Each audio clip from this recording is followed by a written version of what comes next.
होमोनो से रिलेटेड एक और इम्पॉर्टेंट पॉइंट कि जो एक्सपेक्टेशंस हैं और इंटेंशंस जो होते हैं उनका डिविनिटी पे कोई इम्पैक्ट नहीं होता है।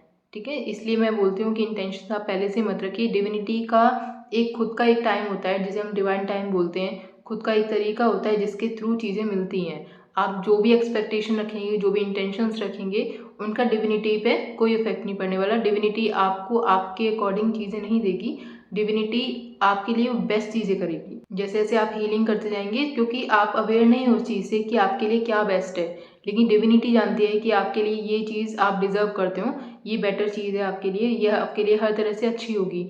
तो डिवाइन अपने टाइम पे आपको अपने तरीके से चीज़ें पहुँचाएगी। आपका जो मेन काम है वो इंटेंशंस और एक्सपेक्टेशंस रखना नहीं है। आपको मतलब चीज़ें आप अच्छी एक्सपेक्ट कर सकते हो, लेकिन एक पर्टिकुलर वे में कि मुझे यही इसी तरह से चाहिए और इसी टाइम पे होनी चाहिए, वो वाली चीज़ आप नहीं कर सकते। क्योंकि आप अगर रखते भी है, बाई चांस आप रखते भी हैं इस तरह के इंटेंशन या एक्सपेक्टेशन, तो कोई गारंटी नहीं है कि वो उसी वे में होगा। क्योंकि जो भी चीज़ें होंगी वो डिविनिटी के अकॉर्डिंग ही होती हैं। डिवाइन को जब आपको देना होगा परफेक्ट डिवाइन टाइम पे, चीज़ें आपको तभी मिलेंगी।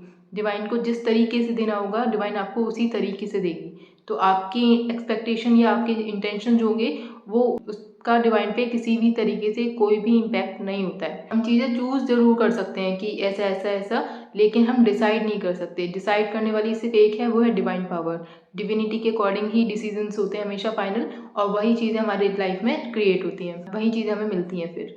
तो इसलिए आप कुछ भी अगर कोई बहुत ही ज़्यादा अगर कोई भी एक्सपेक्टेशंस या बहुत ही ज़्यादा इंटेंशंस लेके चलेंगे, तो वो हो सकता है आपकी मेमोरीज़ के बेस पे ब्लॉकेजेस क्रिएट करे। इसलिए मैं हमेशा मना करती हूँ कि आप बिगिनिंग लेवल पे अगर हैं हीलिंग के, तो आप पहले से इंटेंशंस मत रखिए बहुत ज़्यादा। क्योंकि आप ज़्यादा इंटेंशंस रखेंगे तो आपका ज़्यादा फोकस इंटेंशंस और रिजल्ट्स पे रहेगा। आप जो मेन हीलिंग प्रोसेस है उससे स्किप हो जाएंगे, जो कि इम्पॉर्टेंट है। आपको ज़्यादा हीलिंग पे ध्यान देना है खुद की और लेकिन होता क्या है बिगिनिंग लेवल से कि आप रिजल्ट्स पे ज़्यादा ध्यान दे देते हैं, वही ब्लॉकेजेस का काम कर देता है। आपको ज़्यादा हीलिंग प्रोसेस पे ध्यान देना है कि अपनी खुद की हीलिंग हम कैसे कर सकते हो।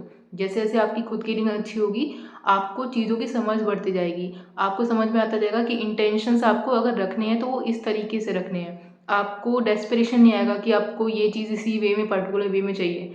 आप रखेंगे इंटेंशन, लेकिन आपको बहुत अच्छी समझ होगी कि इससे बेटर भी चीज़ हो सकती हैं। आप इंटेंशन रखेंगे नहीं क्योंकि आप बहुत ओपन होंगे हर चीज़ के लिए। आपको बहुत अच्छे से आइडिया होगा कि बहुत अच्छी-अच्छी चीज़ें पॉसिबल है लाइफ में। तो आपको ये समझ आपकी तभी बढ़ेगी जैसे-जैसे आपकी क्लीनिंग बढ़ती जाएगी। तो शुरू में जो टाइम आपको देना है अपनी खुद की हीलिंग के लिए देना है। एक्सपेक्टेशन और इंटेंशन जो है उनका डिविनिटी पे कोई इफ़ेक्ट नहीं होता है। आपको बहुत बेटर चीज़ें मिल सकती हैं अगर आप हीलिंग की जो जर्नी है उस पे ज़्यादा फोकस करते हैं तो।